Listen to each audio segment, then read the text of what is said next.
Astrophysicien tchèque. Jacob se réveille dans son vaisseau, à des milliers de kilomètres de la Terre. Sa journée commence par un appel du vol. Conservateur et ami proche Peter. Aujourd'hui, les gens de la Terre veulent communiquer avec le héros. Le chef du programme spatial tchèque Touma. Salue le courageux pilote, car il effectue un vol en solo depuis 189 jours déjà. La chose est, pendant 4 ans un mystérieux phénomène cosmique, qui a été nommé Chopras Cloud, a été observé depuis la Terre. Étudier son origine et sa composition. Yacoub a été envoyé sur Jupiter. Dans quelques jours seulement, il pourra prendre des exemples qui peuvent aider percer les mystères de l'univers. Le capitaine a posé des questions. Et soudain une fille sympathise avec lui. Car c'est la personne la plus seule dans l'univers. Mais Yacoub lui assure que ce n'est pas le cas. Oui, il est à 500 millions de kilomètres de la Terre. Mais près de la moitié de la distance a été parcourue. Et il rentrera bientôt chez lui. De plus, sa femme bien-aimée Lanka le soutient constamment. Avec qui il est en contact direct, grâce au dernier système de communication quantique, qui est plus rapide que la vitesse de la lumière. Donc Yacoub ne souffre pas de solitude. La télévision fait une pause publicitaire. Point joyeux. Yacoub fait l'éloge des produits d'un généreux sponsor.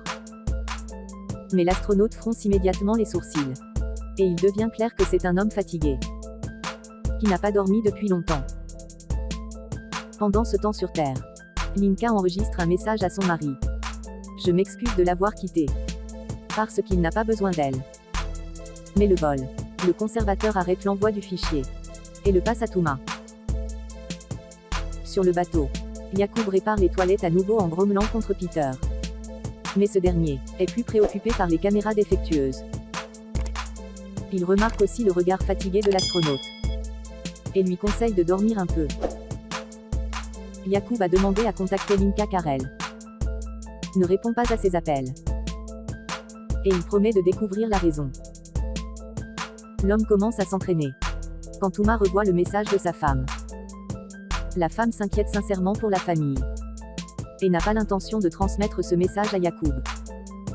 Linka l'emballe. Chose en ce moment est fait. Ne répond pas au message de son mari. Affligé. Yacoub noie ses peines et ses douceurs et essaie de dormir. Regardant l'approche. Nuage de chopé. La nuit, bruit provenant des toilettes défectueuses. L'empêche de dormir. Il se lève sans repos et encore plus fatigué. Et se regardant dans le miroir. Remarque soudain un mouvement étrange sous sa peau. Et des tentacules dépassent de sa bouche. Yacoub est horrifié. Essayant de tirer quelque chose de lui-même et se réveille. Il commence la journée sur le tapis roulant. Se prépare alors à équiper l'appareil pour collecte d'échantillons. La moitié des caméras du navire sont en panne et personne comprend pourquoi. La pensée de Lanka, qui ne prend toujours pas contact, le dérange. Et un jour, Jacob entend soudain une voix inconnue lui proposer de l'aide. Mais Peter n'entend rien de tel. C'est vrai qu'il y a une chance que Yacoub a intercepté la transmission du mission coréenne, qui a commencé après celui tchèque. Mais la langue n'était pas du tout coréenne. Plus tard, l'ami informe que Lanka est allée chez sa mère. Donc elle contactera son mari à son retour. Jacob se calme un peu et continue son travail. Il inspecte les compartiments et voit soudain un énorme araignée velue dans l'un d'eux. Il ferme les portes du compartiment et contacte Peter. Mais justement dans cette partie de la gare, la caméra est cassée depuis longtemps et il ne voit rien. Jacob ouvre les portes. Mais l'araignée n'est allée nulle part. En plus, ça démarre une conversation, déclarant qu'il n'avait pas l'intention d'effrayer l'humain. Puis l'astronaute s'enferme dans le SAS et informe Peter qu'il veut décontaminer le navire. Il enfile une combinaison spatiale, dit le mot de passe qui déclenche le système. Et l'espace environnant est rempli de mousse désinfectante, dont la couleur lui rappelle un matin d'été, dans le champ où lui et Lanka marchaient. Mais ensuite le nettoyage est terminé, et Yacoub sort du SAS. Mais l'araignée n'est allée nulle part. Il l'informe que l'étrange bain, arrangé pour cela par l'humain, ne lui a pas fait de mal et a suggéré de retirer la combinaison spatiale. Ce n'est pas dangereux. Jacob tend la main mais l'araignée esquive. Ce n'est pas la coutume dans sa tribu. Donc il vaut mieux que l'humain ne fasse pas ça. C'est un explorateur qui a accidentellement trouvé la Terre. Il a étudié la vie sur la planète pendant 358 ans et même. J'ai appris les langues de la Terre. Mais je n'ai jamais compris l'essence de l'âme humaine. Et quand il a rencontré Yakou, il a ressenti sa solitude et est venu ici. Incapable d'accepter ce qui se passait. L'astronaute se cache dans le compartiment de couchage. Mais il commence immédiatement à voir clairement. Et entendre sa femme. Yaka se déplace dans la salle de la gare, où Lanka apparaît à nouveau devant lui. Il s'avère que l'araignée est diffuser les souvenirs de l'humain. Parce que c'est très intéressé dans ses sentiments étranges. Et il veut l'aider. Surmonter les difficultés émotionnelles. Puisque son compagnon s'en va. Yacoub essaie de refuser l'aide. Mais l'araignée ne le croit pas. Pendant ce temps sur Terre, Linka arrive chez sa mère parce qu'elle est enceinte et ne peut pas être seule. À proximité se trouve une pension où vivent des femmes enceintes. Ensemble et elle décide d'y rester un moment.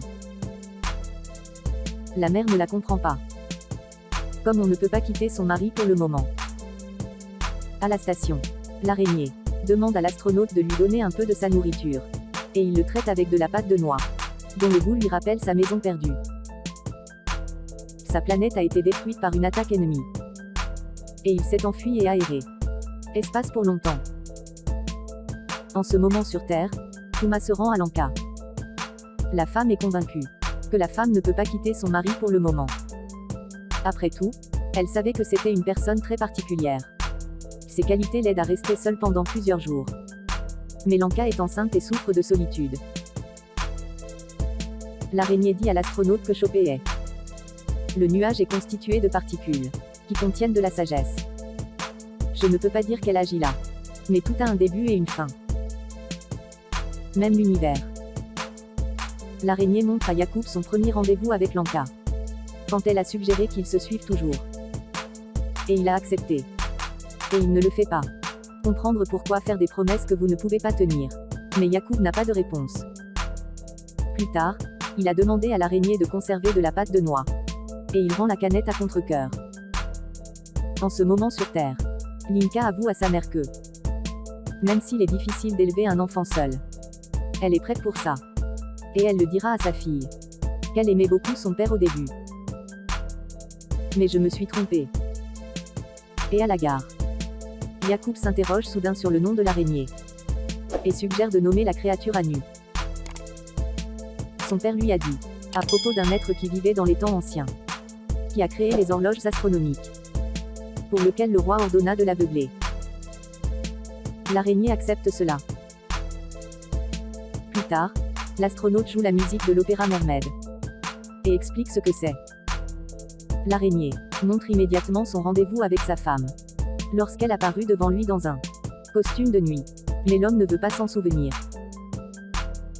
La nuit, Yacoub fait encore des cauchemars. Cette fois liés à son père, qui était communiste et est mort à cause de ses convictions. Mais l'araignée réconforte son ami. Il n'y a pas lieu de s'inquiéter du passé. Comme l'univers est comme il devrait être. Plus tard, Anu regarde avec surprise Yacoub faire de l'exercice. Et Yacoub explique que les humains doivent faire ça dans l'espace. Sinon leurs membres pourraient tomber en panne. Anu ne comprend pas pourquoi quitter la planète natale alors. Cette fois, Tuma visite Lanka. La femme essaie de comprendre les sentiments de sa femme. Mais elle ne veut pas retourner dans le passé. Puis la chef dit qu'elle ne fera pas passer son message. Et tout l'intérêt du silence. Ce qui entoure leur discussion, c'est qu'à l'intérieur, ils sont ensemble. Entre-temps, il ne reste que 45 heures pour atteindre le cloud. Et puis la voix de Lanka se répand dans la station. Jacob se précipite vers émetteur et voit le visage de sa femme sur l'écran. Il parle du passé et du futur. Quand il voit une particule brillante devant lui. Ce que Anu appelle le début. Jacob essaie de l'attraper dans un bocal. Mais la particule traverse librement toutes les surfaces. Soudain, le navire perd toute communication. Et puis les particules de Chopé commencent à tourbillonner partout. Anu calme l'humain. Le début ne lui fera pas de mal. Donc il n'y a pas lieu d'avoir peur. C'est un dépôt régulier, qui ne peut être décrit en langage humain. Et puis il demande pourquoi l'arrivée d'un enfant. Donc ça dérange Linka. Parce que ses sentiments sentent la peur. Jacob explique qu'ils ont perdu leur premier enfant et il n'était ni là ni maintenant. Pourquoi? L'araignée montre à Yacoub leur conversation. Quand il a promis d'être là. Mais il a menti à sa femme et elle a arrêté de le croire. Plus tard, Yacoub parvient enfin à Peter sur le téléphone quantique. Mais encore Anu active les souvenirs de l'homme, où lui et sa femme discutent de son voyage. Il était tellement confiant qu'il n'a même pas essayé de comprendre sa femme. L'araignée a réalisé que Jacob est égoïste. Et il est responsable de sa solitude. Donc il s'est désintéressé de lui et veut partir. Cela provoque une crise de panique chez l'astronaute, qui ne veut plus être seul. Yacoub essaie d'attraper l'araignée. Mais il presse lui-même le corps de l'homme contre la cloison. Et lui rappelle qu'il a préféré communiquer. Sans toucher. L'araignée laisse partir l'humain. Et vole à l'autre bout de la gare. Yacoub le suit désespérément en promettant de changer. Et voit à nouveau Lanka sous les traits d'une naïade. Il flotte en apesanteur. En souvenir de sa femme et pleurer du sentiment de réaliser la perte. Puis il appelle Peter et lui demande de rendre visite à la femme. L'ami va à la pension et lui tend le quantum. Téléphone. Yacoub parle de la façon dont il l'aime. Et demande pardon pour son égoïsme. Maintenant il ne comprend pas pourquoi il a négligé le plus précieux. Il a gâché sa vie avec des bêtises et n'est pas digne d'elle. Immédiatement après la conversation, il entend à nouveau la voix de Anu lui demandant de se reposer. Parce qu'il a un ton pour sa culpabilité. Jacob a demandé de ne pas le quitter. Et l'araignée avoue qu'elle aussi craint la solitude. Mais soudain, l'homme remarque que l'araignée ne se sent pas bien. Et il admet que bien qu'il ait échappé à l'ennemi, il était déjà trop tard. Ils avaient pris possession de son corps. Et soudain il serre l'astronaute dans ses bras. Pour la première fois depuis longtemps. Jacob s'endort profondément. Et l'araignée doit le réveiller. Parce qu'une grande découverte l'attend. Ça lui apporte même un tube de café chaud au lit. Après quoi l'astronaute effectue les derniers préparatifs. Il contacte le Tchèque, autorité spatiale, et rapporte que sa mission est dédiée à tous les habitants de la Terre. Mais surtout à Lenka. Ensuite, il réduit sa vitesse et commence à collecter échantillons utilisant un équipement spécial. Mais ensuite l'araignée tombe très malade. Yacoub abandonne sa tâche et tente d'aider son ami. L'équipement donne une erreur. Et commande de terre pour annuler le prélèvement d'échantillons. Mais Yacoub n'entend rien car il voit Anu à découvert.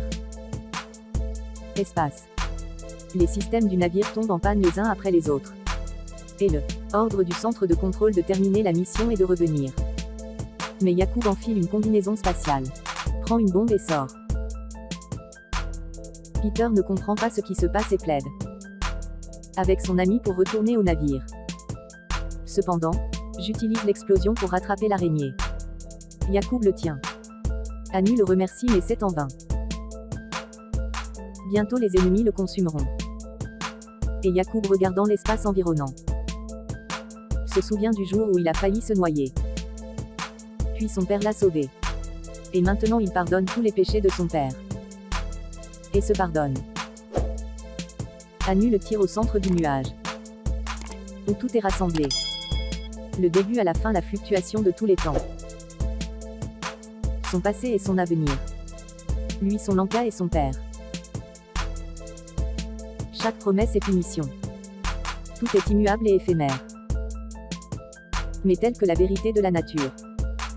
L'univers est comme il devrait être. Devant l'homme. Lanka réapparaît. Et Jacob avoue que leur rencontre est un miracle. Tout comme la rencontre avec l'araignée. Yacoub tend son ami une boîte de pâte de noix qu'il a gardée pour lui. Ce dernier le remercie. Et j'ai demandé à écouter le silence. Après quoi il se désintègre en millions de particules. Consommé par des créatures ressemblant à des vers. Qui a détruit sa race. Et Lanka sur Terre. Voit soudain une particule violette brillante dans l'herbe.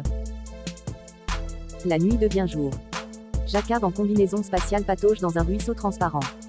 Au-dessus duquel sur une bûche se trouve Lanka en costume de sirène.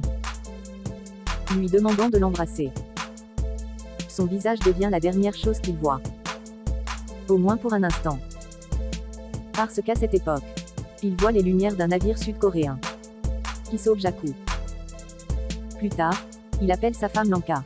S'excuse. Et avoue que s'il avait tout su plus tôt, il ne serait jamais parti.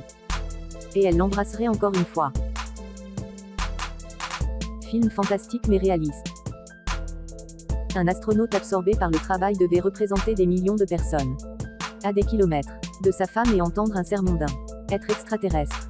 Comprendre que la famille est la chose la plus importante dans sa vie. Et on ne peut qu'espérer qu'il parviendra à retrouver sa raison d'être.